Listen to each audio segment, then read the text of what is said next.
Sunday night edition of the wrap-up show. We are back, bi-coastal edition of the wrap-up show, and we'll be with you for the next hour. We're talking Padres baseball. We are 18 days out from opening day. We're in the midst of the WBC. I know. We're 18 days out from opening day, so you know the deal. Help us get to 10,000 subscribers by opening day. Please subscribe to this channel. Smash the like button for us. You can follow us on X at Sean Schaefer, at Jim Russell SD. We appreciate your support of this channel. If you want to make sure we see your comment, if you just want to support our work, you can click the $ below the chat box. We'll get your super chats. If you want to become a member, you can click the join button down below. And Jim, it's been a minute, but we are approaching opening day. It's kind of interesting to cover this team right now because in spring training, you've got a lot of guys that obviously aren't on WBC rosters, and the Padres are scoring like 15 runs a game. I mean, they scored 27 runs the other day. And then the WBC, Fernando Tatis Jr. is like, who was that reporter that was having the time of his life with Vance Joseph? I know who you're talking about, but I completely forget his name. I know exactly who it is, but I'm blanking hard. If anybody in the chat knows. Yeah, what was that guy's name that was having the time of his life? That is Tatis right now in the WBC. And then we'll get into the former top prospect for the Padres who's actually lighting the world on fire in Leo DeVries. What the hell is that guy's name? I don't know. You're the one that brought it up. I know, someone put in the chat. Anyway, man, how are you? Good to see you. Let's talk some Padres baseball. I'm good. I'm a little tired since I lost an hour of sleep last night, but you also lost an hour of sleep, and everyone watching us lost an hour of sleep in America. Well, I went to a card show today, and I woke up. I was like, why am I tired right now? And then I realized, oh shit, it's daylight savings. So we lost an hour last night. But for anybody out there that doesn't like when the sun sets later, I'll never understand you. Marty Caswell. She's the only person on the planet I think that loves when the sun sets at 4:20. No, it's the worst. It's the worst out east when it's cold, and it's not fun here either. Truthfully, but it's the best out east because the sun stays up longer. Oh no, it's great once you also turn the clocks, because now it's going to be late till, I don't know. You tell me. Sun didn't set till 7:45, almost 8 today. It was amazing. Perfect. Had some Ritas tonight. Had a little gelati. How you doing? Dude, you're out of your freaking winter doldrum, bro. We're back. We're officially back. Like the fact that it was 67 degrees and sunny today here, and beautiful sunset, and I don't have to worry about shoveling snow, and we can go out and there's people outside. People are kids are playing in the street. We go on a walk. We don't have to wear 10 layers of clothing. Dude, we're back. Have you seen the weather in San Diego over the last year? John, I lived there for 15. What was it? No, I lived there for 16 years. I know the weather in San Diego. It's perfect all the time. Though, dude. It's been 80. Yeah, I know. Look at me. I'm burnt. John, I know exactly how the weather is there because I've experienced it for half of my life. It's perfection. I get it. It's been good. All right. So where do we start here? I mean, there's two things. I've been thinking about this a lot. We might have even mentioned this 2 weeks ago. My issue with the WBC right now with the Padres is if these dudes all rake or have the greatest runs ever, they better do the same thing in the major leagues. That's my point. Tatis is dancing everywhere, Jim, and he's leading off and he's getting on base, and Manny Machado is making plays that he's not necessarily even making in October with his glove, and you got Mason Miller striking out every one. Mm-hmm. You know, I mean, are these the results we're going to see from these players when the games actually matter?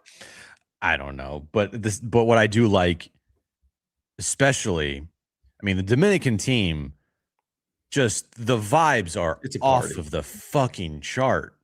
I mean, shout out DSG. The VAR there is insane. It's crazy. I mean, the dude's hitting home runs, and it takes them 30 minutes around the bases because they're celebrating. Move. Yeah, they're just who hit the walk-off? Just pumping their chest for 20 seconds. It's amazing. Who was that walked off yesterday? Junior Camarena. He just didn't move. He just hit the ball over the fence and just didn't move for a minute. Looked over at the dugout and he was just for 30 seconds. It was amazing. It's amazing. It was perfect. And Manny's making plays and doing the arrows, and Tatis is hitting missiles everywhere and doing crazy handshakes with Juan Soto. It's just like watching that and also watching, other teams, show the same type of emotion. Actually, I remember the last time the WBC was on, I was like, this is stupid. Mainly because I was not happy with the fact that Darvish was out there and he was a big part of that season that year. And he, didn't pitch because he got hurt. And it was just, a brand new team. That was the year that they signed Xander.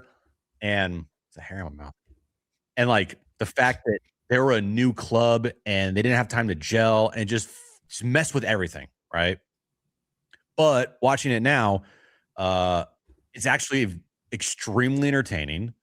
The players give a shit, and half the battle in like professional sports, you don't get this with football because you can't half-ass it in football. That's why football is the best because everyone play 100%. If you don't play 100%, it's going to show up on tape, and it's very easy to see on TV, and dudes will get knocked the fuck out. Basketball, they half-ass it all the time. That's why basketball, ratings are down, and people are shitting on the NBA a lot because they just half-ass it. And in baseball, you obviously can't half-ass it either, especially if you're, a pitcher. But you can half-ass it if you're a batter. You can just go up there and not give a shit. We've seen that all the time with players give up at bats and whatnot. But in the WBC, so far, every single player, their give a shit level is through the roof. And that's what makes it so enjoyable to watch, is because they're caring, they're celebrating, and this like really matters to them unless you're Bryce Harper. Yeah, we can get into that. Is it just me, or have you now? Listen, am I watching every pitch of these games? Let me answer that. I'm not sitting there watching Israel, Italy, and Colombia, Nicaragua. But I've seen this. That was a great 7th inning they had the other night. But is it just me, or is like the U.S. team, like they're fine? Like you're beating Brazil, like you're up 9-5 on Brazil. Like well, they should be up 9-5 on Brazil. You should never be up 9-5 in Brazil. You should be up 9-0. Well, you know what? Sometimes, John, at least they're scoring 9 runs. Pele's not walking out of that clubhouse. Pele plays soccer, John. That's what I'm saying. Who's on Brazil? They started a dude from high school. Okay, it's baseball. I don't know. Like, and then dude in the minors struck out like Judge and Bobby Witt Jr. and Bryce Harper the other day. Yeah, and then I know. And then the Great Britain game, like they were good. But I want to run rule people. Like I want to do what Japan does. Like I need grand slams and 15 runs. Oh, I forgot about Ohtani. Yeah, fucking Ohtani. Yeah, he's hitting grand slams. But did you see, by the way? I'm probably, I don't know if you have.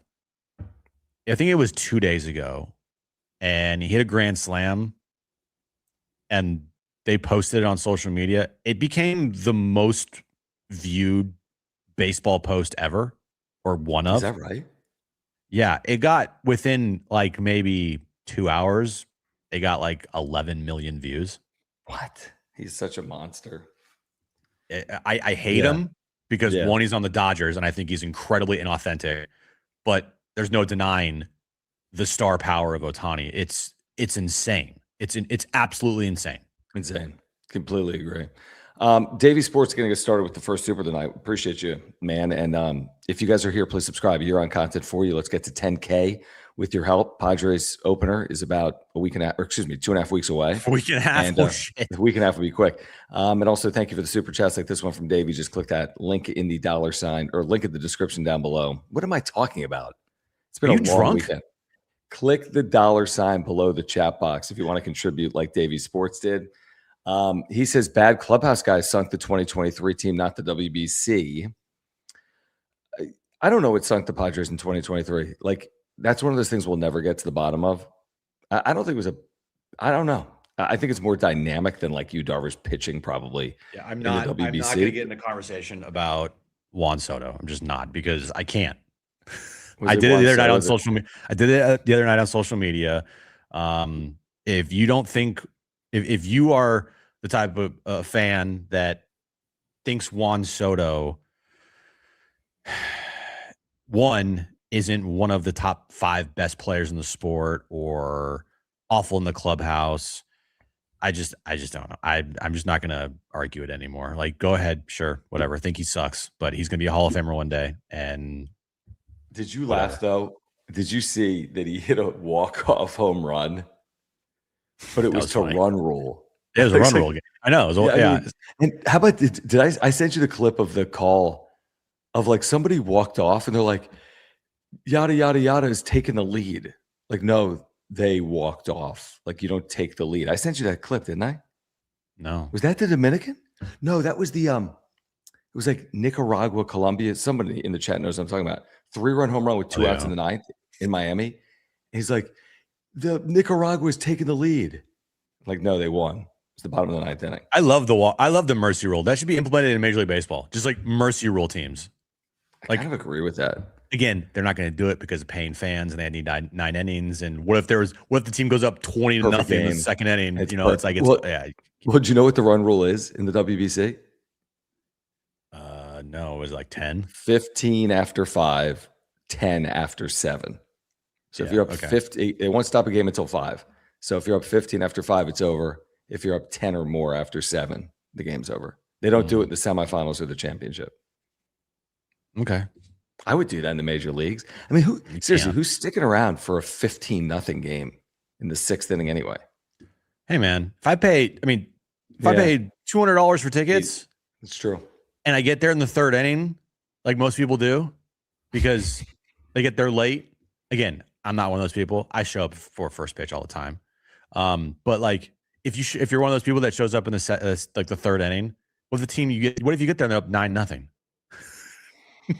Yeah, no, it's true. I mean, mean, oh shit, mercy rule's in effect soon. I mean, I think you have to have it when you have some of these teams don't have major league players. So if you didn't have a run rule with a major league all-star team against a bunch of high schoolers, it could be like 60-0 theoretically. I want it to be 60-0. That'd be amazing, dude. Yeah, I need it to be just I need Aaron Judge to get like 7 at bats and hit like 5 home runs. I don't know if it's going to happen or not. I mean, honestly, based on everything I know right now about the WBC this year, I'm taking Team Japan over the U.S. What about the Dominican? You know what's going to happen to the Dominican, dude. It's all based on their lineup, and I just feel like they'll run into pitching. Well, they also don't have the greatest pitching, I feel. That's what I'm saying. Like, yeah, they're not going to outscore everyone on their way to the title. I mean, I guess they could. They did it once. They've won one of these. Their lineup is insane. Ridiculous. By the way, also, don't sleep on Puerto Rico, man. I've slept on them. You have? What about Venezuela? Luis Ariz has hit 2 home runs and driven Venezuela's good. Hold on, let me pull this up. Let me pull their lineup up right here. Go Puerto Rico? I like how we're breaking down something we don't even care about. Where is it? Puerto Rico. No, I don't. No. Hold on. Where's the scores? What are you on? Like MLB.com? Yeah. Well, yeah, you got to get to the WBC side of it. Mm.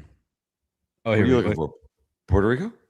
Yeah, I want to look at their lineup. I mean, it can't be as good as Dominican or U.S. or like Venezuela. Do you think it's as good as the White Sox lineup? Oh, that's a great question, dude. Is it as good as the White Sox?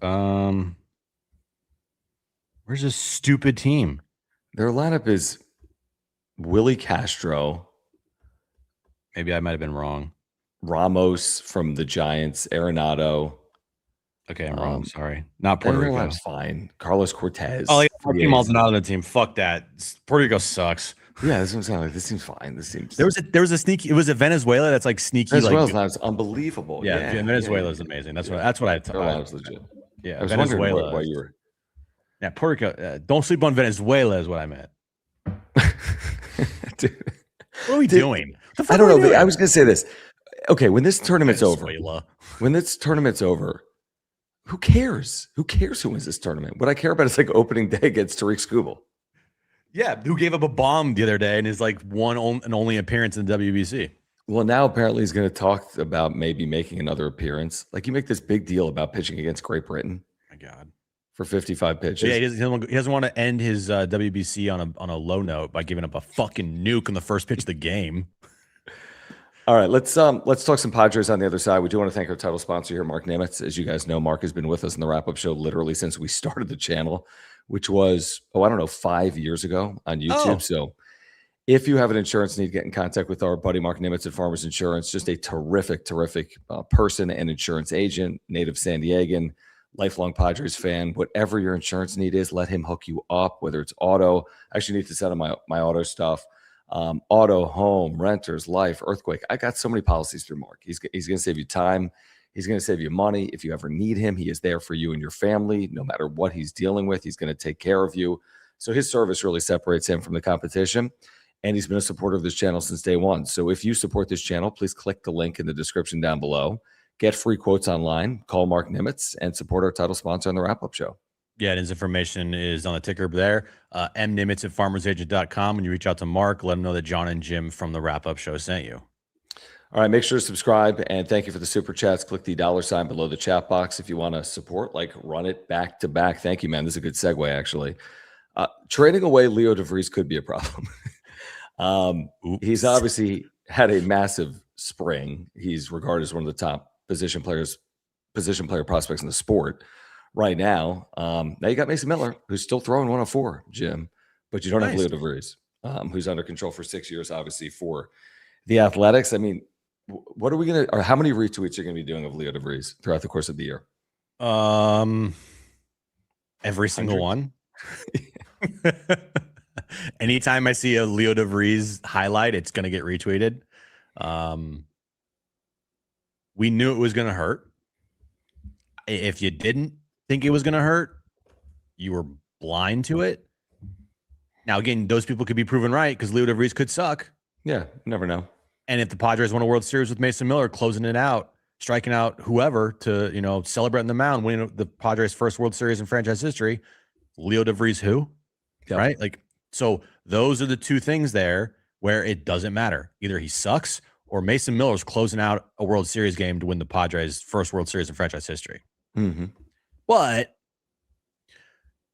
it kind of feels like he's going to be a pretty good player, and I don't know if the Padres are going to win a World Series anytime soon unless they just get incredibly hot.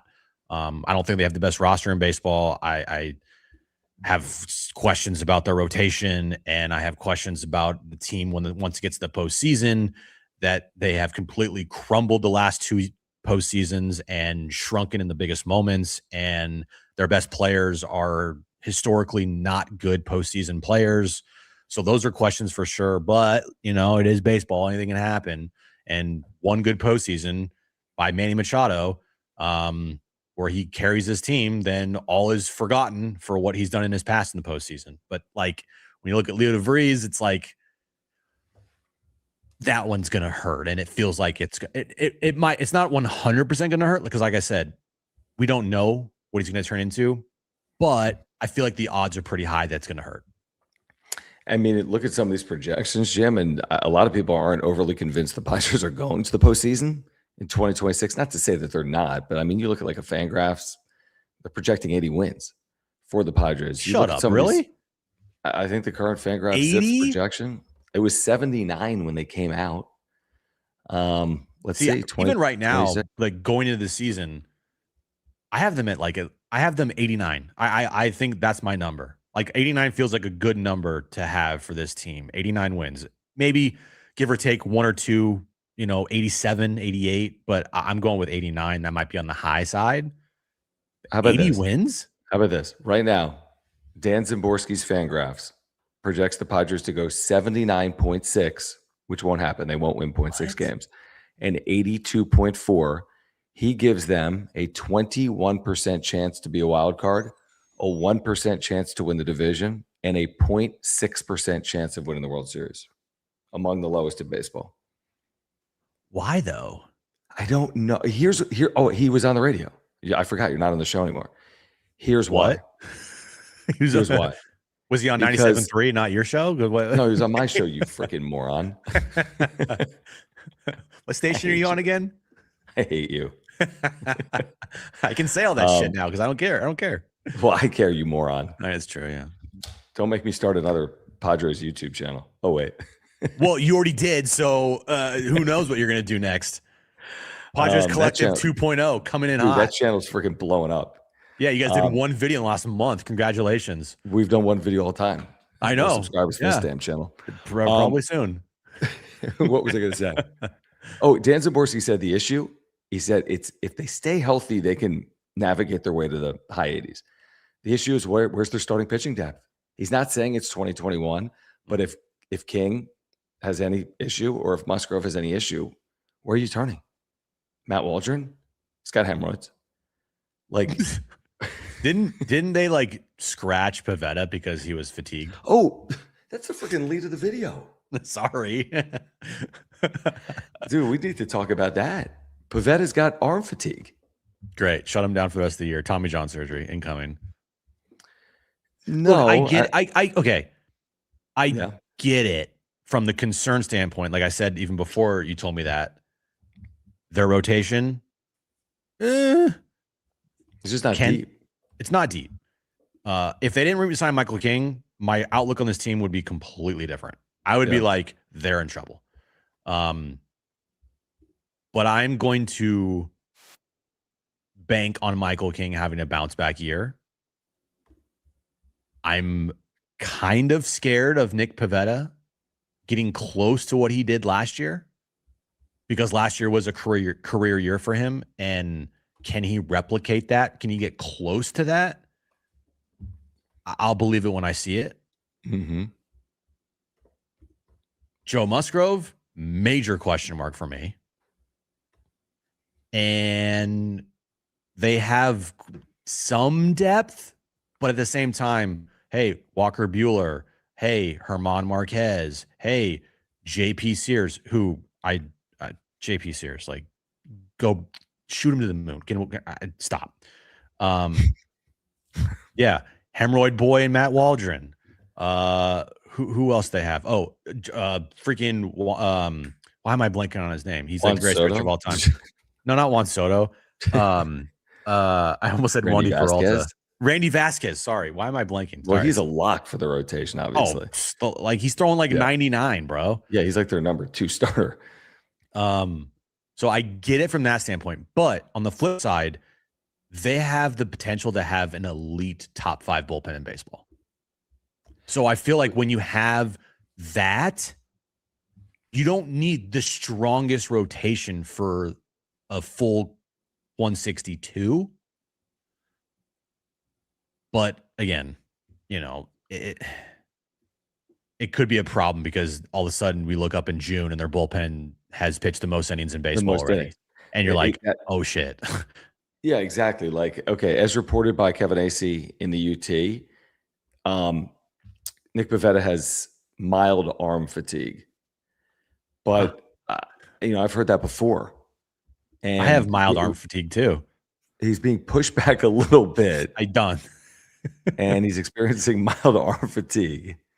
And he added that it's nothing major. Well, that's what they say about every injury in the history of sports, specifically the Padres. So, right. I mean, you need Pivetta to be the freaking horse. He's got to be the 175 plus inning guy because King's not that. There's no way King's throwing 180 innings this year. Why not? Because he was freaking hurt, and they're going to be cautious. He didn't throw 100 innings last year. He's going from 100 to 200. I mean, what is? I mean, he slept wrong last year, right? Dude, if he slept wrong, why'd he miss 3 months? I know. Trust me, we were talking about it. I get it. I get it. I'm just saying I think there's more there than what we know. But they re-signed Michael King for a reason, and that was to be a frontline starter. No, I agree. To give you 170, 180 innings. Here's the deal. The next time you're in San Diego, I'll just take the under on 175 innings for Michael King. You're going to buy me the sushi that you never bought me? Yeah, I'll buy you 2 sushi rolls. I'll buy you a house. You buy me a house? Cool. I'm moving back. I can pay $7 for gas every day again. That's great. Your point's valid because his first year in San Diego, he threw 180 innings, which we didn't expect, even though he said he would, and he did. But I'm just saying, the guy coming off. But if he's coming off injured and he threw 99 innings, I think there's also the glass half empty part of it, which is like, are you really going to throw 180 innings? Okay, but what pitcher coming off injured do you have more concern with, Joe Musgrove or Michael King? Well, definitely Musgrove. They're going to be way more cautious with. There's no chance in hell Joe Musgrove throws more than 150. They're going to be extremely cautious with Joe, and they're going to let Michael King go. And if he doesn't get to 170 innings, I think it's I don't think it's going to be because of injury. I think it's going to be because he just wasn't like great. I don't know. Like, I don't think like if he throws 150 innings this year, I'm not going to sit here and be like, oh, it's because of injury. I'll be like, oh, he didn't have a great season. I mean, maybe. I mean, you can still you can throw 150 innings and have like a sub-3 ERA and pitch and be great. That's a lot of. If you're Blake Snell. Yeah, Blake Snell is a guy who never shows up to the start of the season, but he comes. That's his MO. He basically steals money from teams, but he pitches big in big moments. So it's whatever. I don't know. I have more faith. I have more faith in Michael King staying healthy than Joe making it through a full year and Pivetta being the same type of pitcher he was last year. Like if I were to pick one pitcher in this rotation right now to put my money on to be the best pitcher in the rotation, I think I might pick Michael King. Oh, I thought you were going to say Randy Vasquez. Randy Vasquez is a number 2, but actually it's Matt Waldron. I'm trying to find the reason I bring this up, dude, is where are King's game logs? Why did they change freaking Baseball Reference with this like left side bar? Oh, I don't know. It's so annoying. Hate this, dude. It's the most annoying shit ever. I'm like, Don't why is this here? Career. Yeah. God. Anyway, listen to this, dude. His last, look at from May 18th, Jim, he made 5 appearances, 2 innings, 5 innings, 3 innings, 5 innings, 2 2/3 innings, 1 inning in the playoff. I know. I get it. I know. I get it. And look, like, I don't know. What did he throw? Like, I don't know. Last year was last year. They're never going to tell us what was truly wrong with Michael King. Right. There was something wrong, but they gave him a lot of money in free agency. They did. I mean, they basically gave him $320. You think Preller's doing that if they knew something was like wrong with him? He might be like, whatever. I don't want to be here either. Yeah. I mean, look, Michael King took that deal to like make his value, re-up his value because he wants to go to free agency and get a big time contract like Dylan Cease did. So no, I agree. Coming back on that 1 year, basically a 1 year deal. For all that, I think Michael King's gonna have a good year. I hope that Nick Pivetta has the same type of season as he did last year. Because if he doesn't, then you're putting now the shift on, hey, can Joe do that? And if Joe can't do that, now you're doing, hey, can Randy Vasquez do that? Of course, Randy Vasquez can do that. And then you're like, hey, can Walker Buehler do that? Who he picked up off the scrap heap before the season started? Can Herman Marquez help? Like, yeah. Do you know what Michael King's ERA was after May 18th, after the injury? It was like 5. 6.11.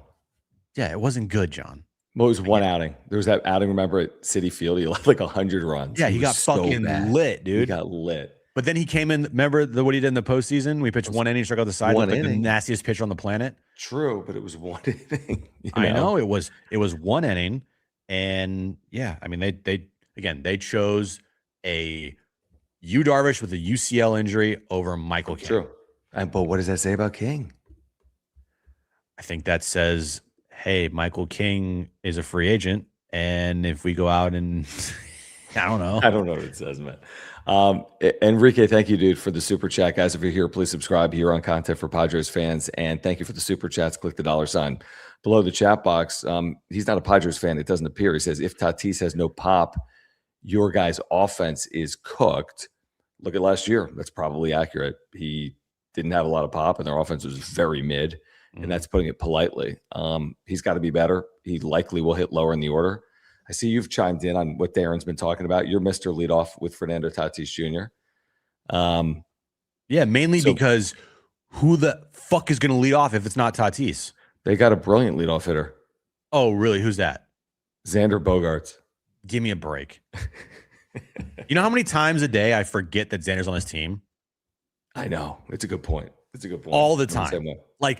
All the time. I was making the graphic tonight, and I was like, what other players in the WBC on the Padres? I was like, oh, Xander. Like, I forget about him all the time. 100%. He is the most forgettable fucking guy on the planet in baseball. Well, I mean, okay, so you're going to lead off Tatis because of need, which I think is fair completely, and because of performance. He's been a brilliant leadoff hitter in his career, by and large. What about the idea of A, protecting Machado, and B, just getting more power out of him? Because when you're hitting with men on base, you're going to be asked to slug as opposed to get on base and see pitches. I mean, we talked about this, I think, 2 weeks ago. Yeah. Like, I could make the case to bat him clean up or clean off. That'd be weird. I could make the case to bat him clean up, or I could make the case to bat him lead off. I'm not opposed to either, truthfully. All right, so is my point. Hold on 1 second here. I'll pull this up.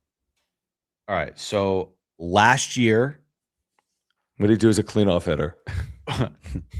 So last year, with apparently, because all the talk is like, oh, we got to have someone to protect Manny Machado. Manny Machado, with apparently zero protection in the lineup. Who was protecting him?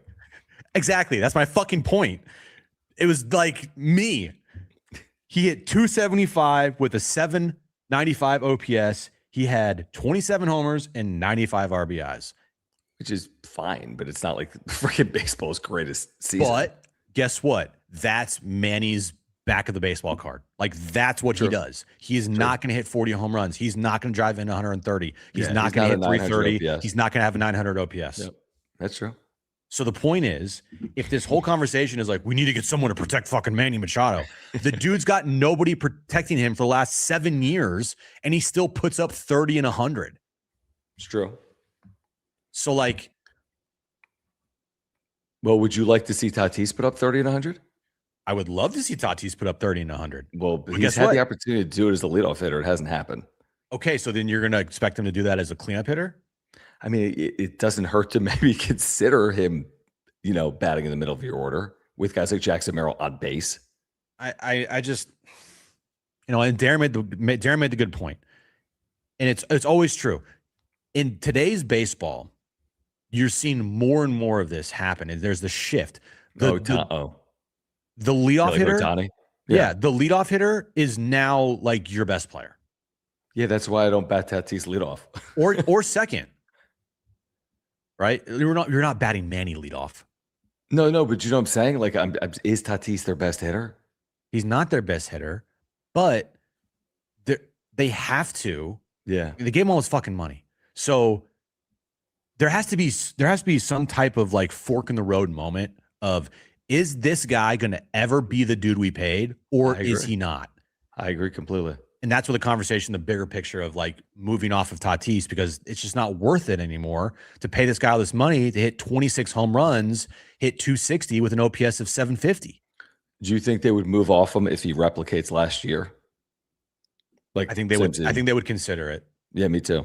I think they would strongly consider it if he does. And that's the thing is, like, all these premature conversations of like, well, the Padres are going to move Fernando Tatis Jr. because of money. No, they're not moving him now. But in the future, if he doesn't produce, then yeah, they're going to probably move him. But there's no way in hell, if he goes out next year, hits 37 bombs, he hits 285 with a 895 OPS, the next year they're like, you know what? Let's trade the guy. No, the only reason I move him, I'm 100% with you. I don't move him because of the contract. I move him because of performance, potentially. Yeah. Like, at some point, you're paying him for what he's not giving you, and what he's not giving you is a top 10 player in the sport, and he's not even close to that. Yeah, it's an interesting conversation. I see this guy with Team Dominican, Jim, and he's Sergio Dip. That's the guy's name. That was the broadcaster on the sideline with fan shows. Yeah. He is not that same individual in San Diego. He was when he was young, but I'm just telling you, we watch him day in and day out. He ain't freaking, like swaying his hips with Dominican flags around his arms. It's like the greatest time of his life. He is a really, really good baseball player. He is not a elite baseball player. He's not a top 10 guy. He's not even a top 15 guy in the sport. Hell, he's probably not even a top 20 guy in the sport. Okay, defensively, yeah, he's a top 5 defensive player in the sport. Yep. But for us, and we've said this all the time, we much rather have an elite offensive player than an elite defensive player and a pretty good offensive player. Like, and that's the Juan Soto thing. Juan Soto's bat makes him a top 5 player in the sport. Fernando Tatis Jr.'s glove does not make him a top 5 player in the sport, nor does it make any player in baseball a top 5 player in the sport with an elite glove like that. Yeah, it's not 1982. You're not Ozzie Smith. Okay. Yeah, that's exactly what I was going to say. And by the way, ESPN just ranked the top 100 players in baseball, position players and pitchers, and had Tatis 14th. And I was like, that's way too high. Yeah, like, he's not the 14th best player in the sport right now until he proves it to me. Right. Like, coming off last year, he wasn't top 40 in the National League in like slug. So how are you the 14th best player in the sport because you grabbed 5 balls over the wall in right last year? That's not a reason to say someone's one of the best players in the sport, especially when you're making the money that he's making. In my opinion, he needs to hit 30 bombs. He needs to have an OPS closer to 850. He can't go through stretches like he did last year where he hit 1 home run in like 3 months. 3 months, yeah. Like, that can't happen. I'm sorry, I just can't. And all the walks in the world is not going to make me change my mind on that. But Jim, he got hit in Pittsburgh. Okay, I mean, and everyone gets hit. Okay. But Jim, his quad is. I mean, you can't. You have to stop. Richard, appreciate you for your support of the channel and your membership. If you want to see your comment on screen or support our channel, you can click the $ below the chat box like Richard did. He says he's a Dodger fan but a loyal viewer of the channel. He says, I never pee in your cornflakes, but as an outsider, I do not trust your rotation health on your internal options. Health is going to be your key. It's like health is key. It's this. I mean, thanks, Richard, but it's every team's. Like, if you had a bulletin board, like, what do we got to do this year? Stay healthy. That's every team, because every GM and every front office, everybody thinks they have a good team if healthy, right? I agree. Unless you're the Rockies, you're like, we fucking suck. Even if we're healthy, we suck. But I bet you everybody in that Padres organization probably looks at the roster and be like, you know what? If we stay healthy this year, we'd be pretty good. Right. Same thing with like the Giants and the Diamondbacks. And completely. Those teams are similar. Yeah. That's exactly right.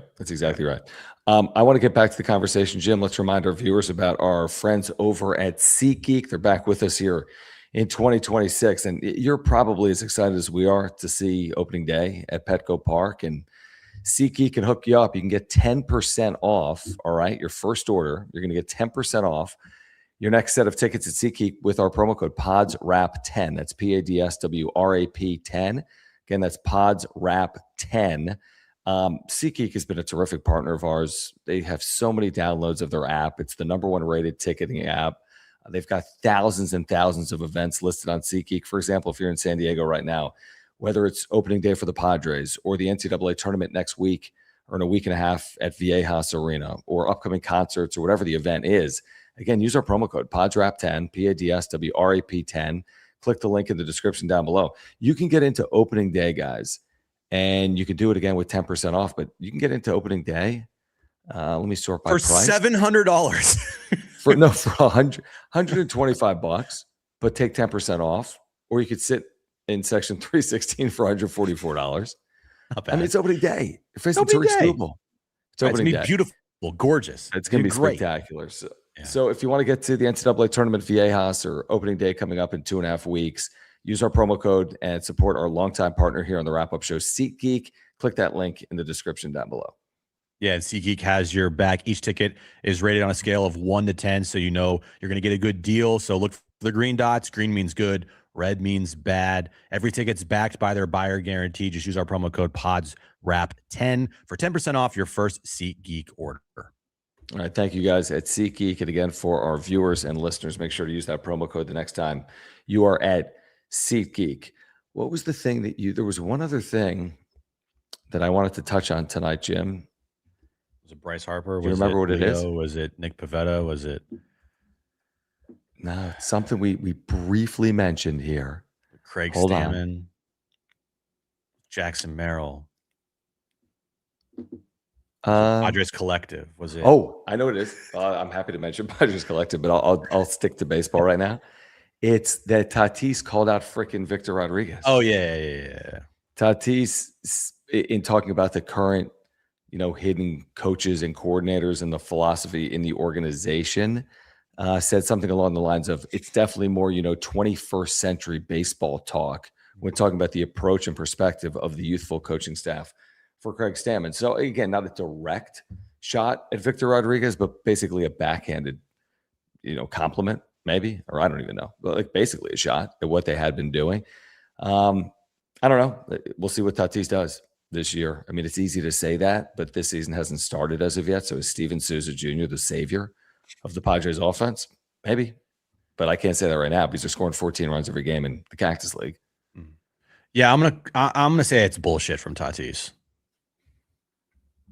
because like you not performing, then you blame it on the coaching staff.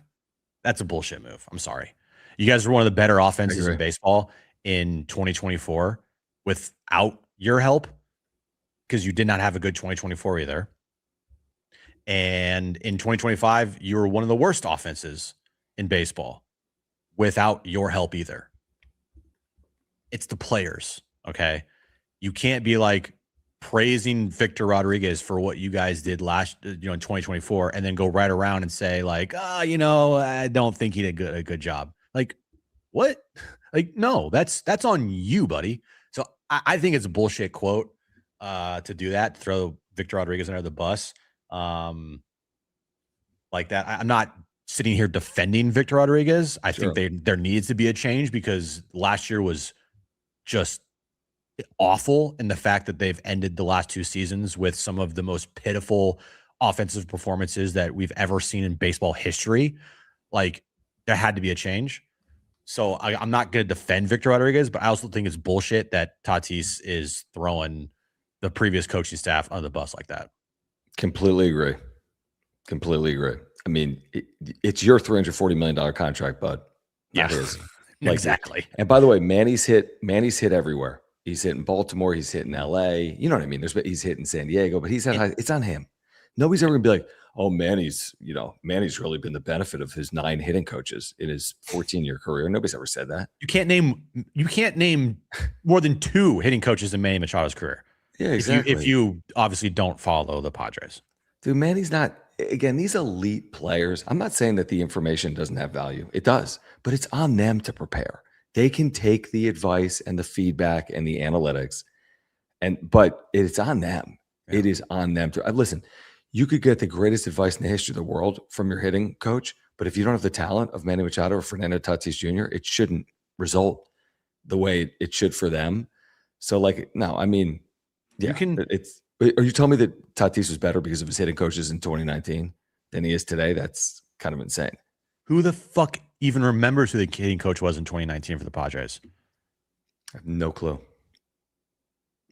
They've had 5 since. It was like Wayne Kirby or something? Or no, it was who was the hitting coach in 2019? Once you say it, I'm going to be like, oh, yeah, that guy. Oh, yeah, of course. Padres 2019 hitting coach was Johnny Washington.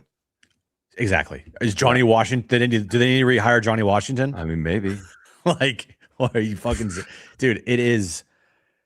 I thought that was... I saw that quote. I was like, that's Bush League, dude. I'm sorry, it's Bush. Here's something. What the fuck is Jurickson Profar doing? Being a fucking idiot. Dude, he has given away more money in this $42 million deal than he'll earn. And he's given away more than he had earned in his career. He was owed 42, which I think is more than he'd ever earned in his career. Mm-hmm. He's now given up 21 of 28. He's only earned 7 of the first 28 million because he's not going to miss, 240 of the first 320 games of his time in Atlanta. I don't think he ever plays for Atlanta again. He'll never play baseball again, John. Yeah, I don't think so either. I was wrong on that one. I was throwing my hands up in the air, being like, the Padres need to re-sign Jurickson Profar. He's the heart of the team, right, for his amazing 2024. And then he goes and just shits all over himself. Just one of the dumbest last 2 years ever from a professional athlete in baseball history.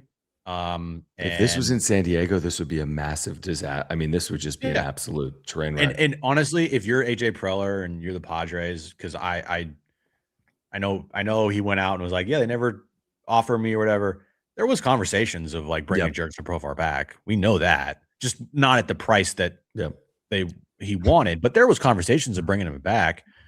I would bet that there was, maybe in the text chain being like, whoo, dodge that fucking bullet. And he threw ownership. He threw ownership under the bus post Peter Seidler. Remember that when he signed with Atlanta? Yeah. Like Padres are getting the last laugh there. Speaking of ownership, you saw, okay, there's 4 bidders, but there's a mystery bidder, right? Because we talked about the bidders. Mm-hmm. All of a sudden, Joe Tsai selling off parts of his other teams. Like what? So Joe Tsai sells off parts of LAFC. Joe Tsai is still a San Diego resident, raised his children here, still owns the San Diego Seals. I mean, is there any part of you that thinks Joe Tsai is the mystery bidder? Because there is one bid we don't even know anything about publicly. Isn't there 2 because of the whole Drew Brees Viore thing? Yeah, that thing kind of whoops. Yeah, they're certainly right. That sounds like that. If anything, well, yeah, they're not even in on any of the bids. So you're right. There's 2 that we don't know anything about if we're assuming that Brees and Viore aren't part of the 4th. Do we think? I could see it. It makes it. He owns everything. He owns. It'd be cool, right? He put in a bid for the Carolina Panthers back in the day.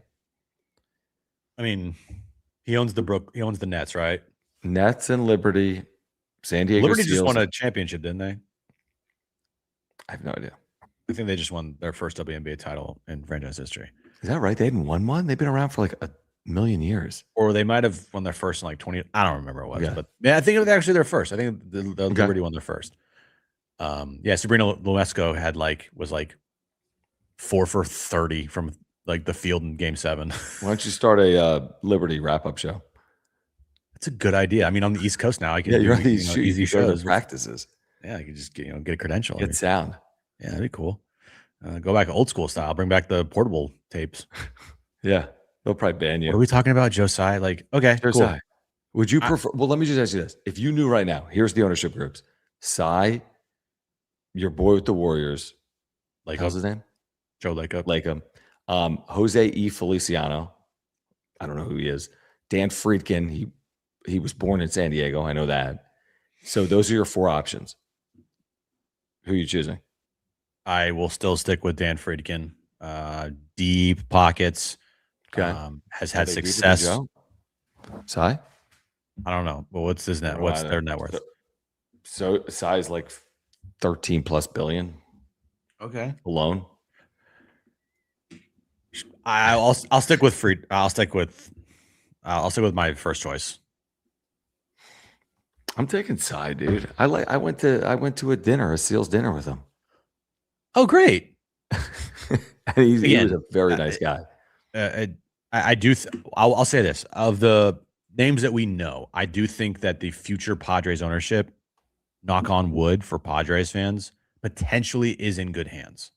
I don't see any as of right now. I don't see any red flag type of bids or like potential owners. Real quick, this is I'm getting all these DMs, dude. Just remember this. Like, I just got a DM from Bernie Wilson, who I guess has been hacked. He's like, "Yo, will you vote for me for like my podcast?" Oh no, Bernie, dude! Like, it's happened. And I got one the other day from someone else. Like, can Twitter get a handle on that? Twitter's a fucking joke, by the way. Like, Bern, I'm deleting this. It's a joke. Don't even open it. I know. I just deleted it without even like clicking on it. The whole Twitter's everything, like TikTok is. So I do all that stuff on CapCut now, and like, CapCut and TikTok are partners, and TikTok got bought by like some US whatever, right? Okay. And it fucking sucks. The whole thing. TikTok does. Oh yeah, it doesn't push content out. It randomly shuts down, and all my shit's on CapCut, and it like won't upload, and it's a piece of shit. All these apps, dude. I think they all suck. I think Facebook's trash. I just do it for. I think the only thing that, knock on wood again, Instagram. Yeah, that's the only thing. Yeah, solid. Gets a lot of engagement, views. Yeah, I'm with you. It's a joke. It's all a joke. Where were we? Oh yeah. So we'll see. I mean, Kevin still thought that there was a possibility this could get done in like weeks. That we'd know who the buyer is. like the end of March, right? Yeah, I mean, maybe by opening day. Will the new owner be throwing the first pitch at Petco Park? Well, the owner, like, they'll name the owner and they'll like trade like Fernando Tatis Jr. the same day. The Yankees hits 47 home runs. Well, I will say that. I mean, if Tatis ever goes to, Tatis is going to have massive years again. If he is ever moved, he'll return to form somewhere, would be my guess. Although the longer he doesn't, the more you're like, well, hold on. 19 through 21, then suspended. Would you agree this is his make or break year in his career? Has to be, dude. Yes. Like up to this point. Up to this point. Down year, then I'm like out. And I love Tatis. I do too. I like Tatis has the ability to be the most electric player in the game. And at times, he definitely is, right? Defensively, absolutely. Offensively, he's had moments. I'm not saying he's never had moments in the last 3 years. He's absolutely had moments in the last 3 years offensively where you're like, holy shit. Absolutely. Game 3 against the Dodgers. Amazing. The 2024 postseason up until game 4 and 5, where he was incredible. The first month of last year where he was we were having MVP conversations about the guy, right? Not to say he doesn't have that in him. I completely agree. Just he has a hard time with consistency with that talent. Like over the last 3 years, it like just shows flashes and it comes and goes. His first 2 years, it was like a constant, like in your face. But the last 3, after the steroid pop, it's like, poof, there's a flash, and then it's dark. And then it's like, oh, there's a flash, and then it's dark. It's like you need this light to be bright the entire 162. Can he do it? And that's the biggest question. And I agree with this from Greg. The last, like it feels like we're saying this every year because it's now becoming, a few years. We gave him the first year off the injury and the PEDs because we're like injuries and PEDs. Then the second year, we played a lot of games. And the third year, there's always something. There's just always something with Fernando Tatis Jr. So no, I agree. I think he's got to have a better year offensively. I'm trying to look back at what he did last season. So last season it was very blah. Oh yeah, okay. Yeah, so 155 games. That's good for Tatis, right? 111 runs scored. Okay, you should do that if you're a leadoff guy. Leadoff, right? 27 doubles, 2 triples. I would like to see more from Tatis, right? 25 homers, or like what? 71 RBIs. He walked a ton. He had a 368 on base percentage, but 814 OPS. It's fine. It's not the end of the world. It's fine. I'd like to see that closer to 850 now. Especially when you saw the guy the first 3 years in the big leagues where his OPS was 930 something cumulative. In the last 3 years, it's been 771, 832, and 814. Yeah. Different player, right? Different hitter. 33. He hit 25 homers in 2023. He hit 21 homers in 2024. He hit 25 homers in 2025. I mean, that 42 number in 2021 sticks out like a sore thumb. Sure does. So what did he do in 2019? Home runs hit? I know he's hurt, right? He played half a year. 22 home runs in 84 games in 334 at-bats. And how many home runs in 2020 in the strike or the COVID? 17 homers in 59 games. Yeah. So again, we are making the point without having to make the point. That player is not this player. No. The first 3 years are not the last 3 years. Ask yourself why. But exactly, we all know why. But like to tell me he's not capable of hitting 30 plus home runs with an 860 OPS. Yeah, he is. And like a slugging percentage above 500. I would just tell you, like, he is absolutely capable of doing that. 100%. He just hasn't proven he can do that, but I know he's capable of it, right? Like, I'm capable of learning astrophysicist or what is it? That's not even a word. Astrophysics? First of all, no, but you're not. But it's got to be something realistic. It's like that's like saying I'm capable of benching 225, but I'm not. You actually are capable of benching 225. No shot, dude. Yeah, if you worked out. I'm 45. I've never lifted more than the like 35 on each side. That's maybe true. 45. You don't. I know you don't lift. Look at my arms. I get it. I know they're not. They're skinny. They're twigs. Does this look like I'm lifting 225 pounds? You're not lifting anything. I don't like lifting the freaking cereal box. Did you pull a muscle when doing that? I don't know, dude. All right. We do want to thank our partners here on the wrap-up show, including our friends at Underdog Fantasy. There is no easier place to play fantasy sports than Underdog. And what are you laughing at? Read the comment. Yeah, exactly. Right. There we go. That's exactly right. That's exactly right, dude. Yeah. Very good. That's very good. Click the link in the description down below, and you can take advantage of our promo code PODSWRAP. That's PADSWRAP, and you can get up to a $1,000 bonus and a free pick. What is a free pick? Well, it's simple, higher or lower. So, for example, in the NBA right now, you could play higher or lower on the total points Con Knipple is going to score in a game that's underway, but you can play across all sports. You can combine it with like Major League Baseball, including spring training. Now, if you're playing spring training, you may have a gambling problem, but yeah, you okay? Do you need help? We have a number for you. Yeah, exactly. But the more you choose higher or lower, the more you can win. You know, you can win up to 500 times your money in a single night. A $10 wager, you go 3 for 3 here, for example, pays $65, and they're going to give you a free gimme pick. What's a free gimme pick? It's like higher or lower than a half total plate appearance for Fernando Tatis Jr. on opening day. They're just giving it to you. You pair it with any other play, and you can win, and you can win big. So click that link in the description down below. Use our promo code PODSWRAP. That's PADSWRAP.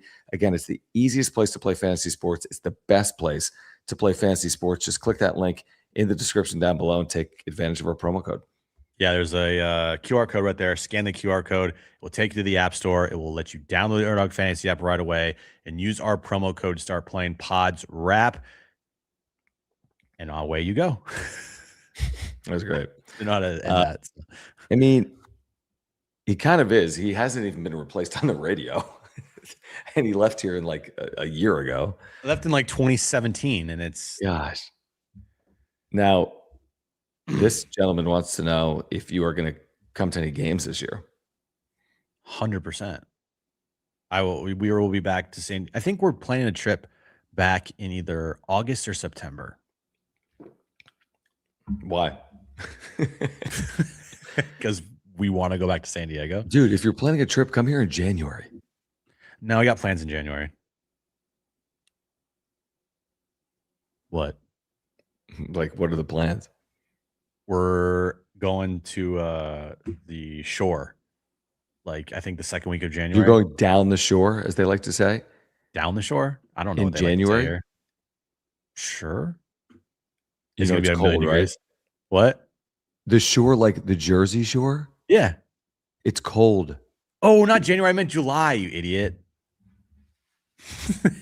Why did I say January?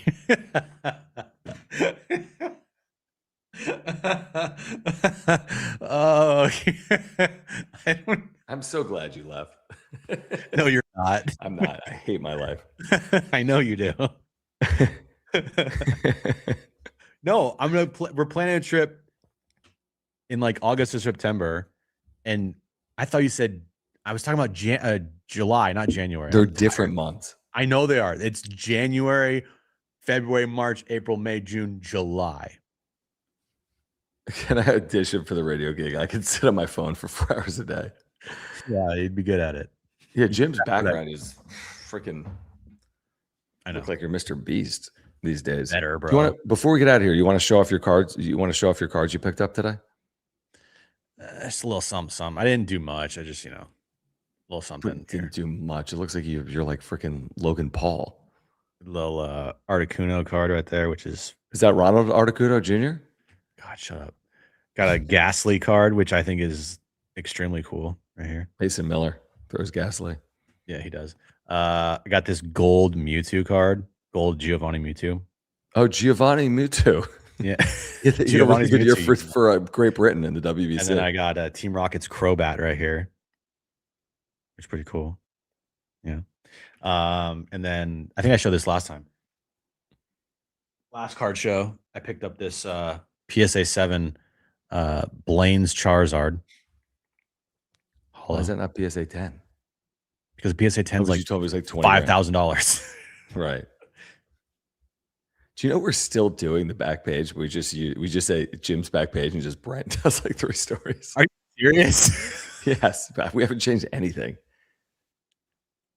I mean, full transparency, I don't really listen. Yes, you do. You've called in like 5 times. I know I do. I listen, but I don't listen to like the back page. I don't listen to back page. I never have. It's like by the time the back page is going on, it's like 8:45. Yeah. Oh, it's a good point. That's a good point. Hold on.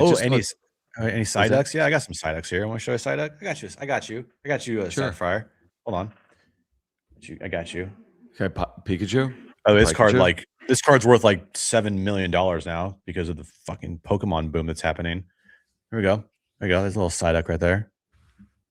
Bought that at $30. I think I got it. Now it's like a $90 card. Do you have any Pikachus? I do. Hold on. I got this Pikachu right here from 30th anniversary celebration.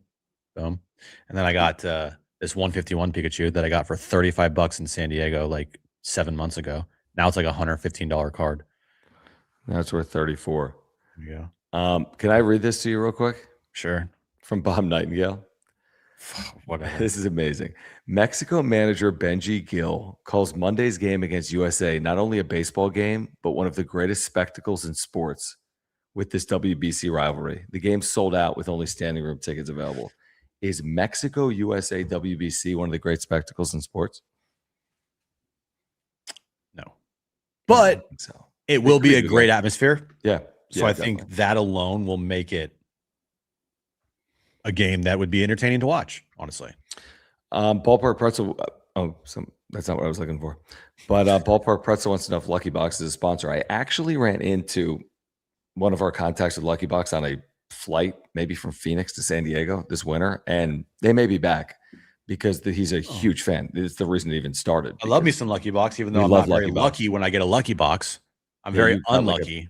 Trainer card, but I got Fernando Tatis Jr. like $45,000 card. Yeah, it must be nice. Maybe not 45 grand, but it was cool. Right. It was really cool. All right, let's do this again as we get closer to opening day. We are 18 days out. Of course, we're live after every WBC game. So after Israel and Great Britain goes final, just tune right back in. No, I'm kidding, but we'll be back with you as the Padres season is quickly approaching. As you know, please subscribe to this channel. We have year-round content for Padres fans. Smash the like button for us. You can follow us on X at John Schaefer at Jim Russell SD. If you are here on replay, thank you for the super thanks as well. And we'll be back the next time there is Padres news to discuss. 18 days from opening day at Petco Park. Tigers, Padres.